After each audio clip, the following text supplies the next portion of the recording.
After loading FWD test raw data files into depth, the next and final step that is necessary in order to begin the back calculation process is to define the pavement structure of the area where the tests were performed.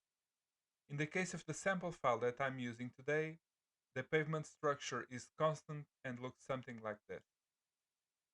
So it's a flexible pavement that has 20 centimeter, a surface layer of 20 centimeters of asphalt concrete on top of a granular base of 40 centimeters.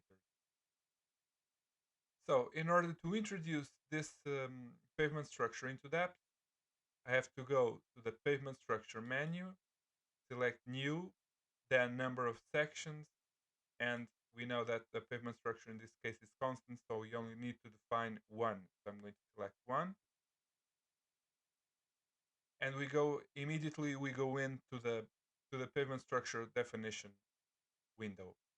The first thing that you can notice is that depth accepts a maximum number of pavement layers in the back calculation module of 4. So in this case, we have only 2, so I'm going to lower this number to 2. Then I'm going to have to define the materials, and these are the options that depth presents. AC stands for asphalt concrete, PC stands for Portland cement, so it would be a concrete slab if it existed. GB stands for granular base, SB stands for granular subbase, and CM stands for cemented material. So in this particular situation, I know that I have a flexible pavement, so I'm going to select asphalt concrete for the layer at the surface. Then I know that I have a granular base. I know that the thickness of the asphalt concrete layer is 20 centimeters or 0.2 meters. It's exactly the same. And I know that the thickness of the granular base is 40 centimeters. So you'll notice that as I complete the information that is necessary to define the pavement structure, the fields that we have to define go from this orange color to this green color. And that at the present moment, the only thing that I need to define are the seed moduli. And the seed moduli will be the starting point in the mathematical process of error minimization of which the back calculation algorithm consists. And there's one funny thing about seed moduli is that they should be as close as possible to the actual layer stiffnesses that we want to find, which might seem like a bit of a contradiction because if the goal of the process of back calculating is to determine the stiffnesses of the layers that we have tested, how can we know which seed moduli are appropriate to use and will be close to something that we don't know what it is at this moment. So depth solves this contradiction very, very easily. We can, when this happens, we can go to the file menu, then select the single test option, and then select the average alignment drop. When we do this, an additional window of depth comes up, and you'll notice that the title of this window is average drop of the alignment sample file of this raw test data here. And what depth did was to determine the average deflection for each sensor, for each of the 9 sensors, the average load that was used in the test. So this here is the average load. These here are the average deflections for each sensor. So literally depth calculated the average drop that represents this this raw test data. So once again, in order so if I back calculate this average drop, the results that I get from the back calculation will be the best seed moduli to use because they will be the back calculated moduli that correspond to the average drop. So they'll be very, very close to what we need. So once again, I can define the pavement structure in this window exactly as I did before. And now I can introduce some random seed moduli here. So let's say 30 megapascal for the subgrade, 60 for the granular base, and 1000 megapascal for the asphalt concrete. So you notice that when I completed the information on this pavement structure and all the fields turned green, this button here popped up, this run button.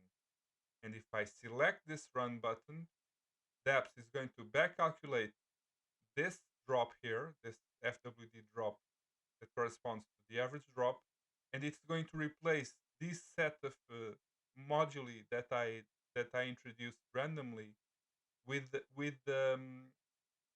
layer stiffnesses that better approximate this deflection bowl with these thicknesses here. So let's do that. I'm going to click on the run button, and immediately Depth found a solution with an error of 3.44%. And you'll notice that the values that correspond to this um, to this solution are no longer the values that I introduced at first. So these moduli here, 66 for the subgrade, 132 for the granular base, and 2221 for the asphalt concrete, correspond to the second deflection bowl that is being depicted now with a black interrupted line. So now we are visualizing. Before we had just the measured deflection bowl, and now we have two. We have the measured and the calculated, the theoretical deflection bowl. Yes, and you'll see that they are practically overlapping. Hence, the error being so small. Its magnitude is relatively small. So now that we have obtained these values here, we can purely simply uh, use these values and introduce them here.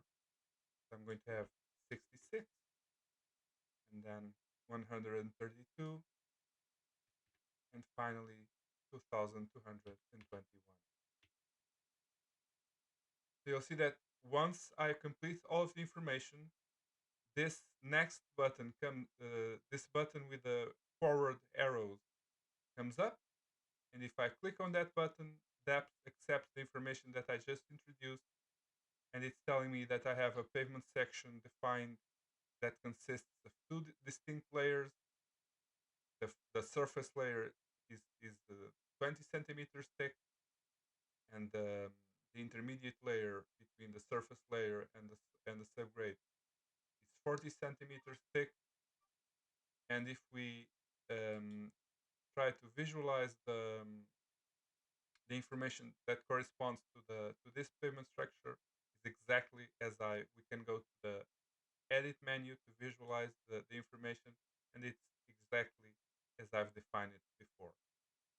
So now that we have all of these two factors combined, so we have the information that was collected during the test because it's contained in the raw data file, and we have now just added the pavement structure that corresponds to the pavement that was tested. We can go to the batch analysis menu and select run batch analysis. When I do this, you'll notice that these circles here that corresponds to each circle corresponds to a station. They are going from the orange color to green, and when they're all green, the apps will automatically switch to the results table, which is something that we are going to explore in a later video. So I'm going to go back to the FWD test window to show something that is very important, which is that I can save this information. So let's say that I'm going to need this pavement structure that I created. I can save it to use it at a later time. So all I have to do is go to pavement structure, Then select the save option. And when I do this, there's a save dialog window that pops up, and I can just purely simply call the name the file that I want to save, first section. And I'm going to press save. So now starting from the beginning, I can open the file, the sample file. Now I can go to pavement structure, and instead of defining a new pavement section, I already have the pavement section defined from before, so I can use the load option, and here it is, the file that corresponds to the pavement section that I just saved. So I'm going to open it. Then I'm going to go to batch analysis, select run batch analysis so that I can back calculate all of the FWD stations listed in this raw data file. When I do this, depth begins to back calculate all of the stations. And once it's finished, it switches to the result summary table.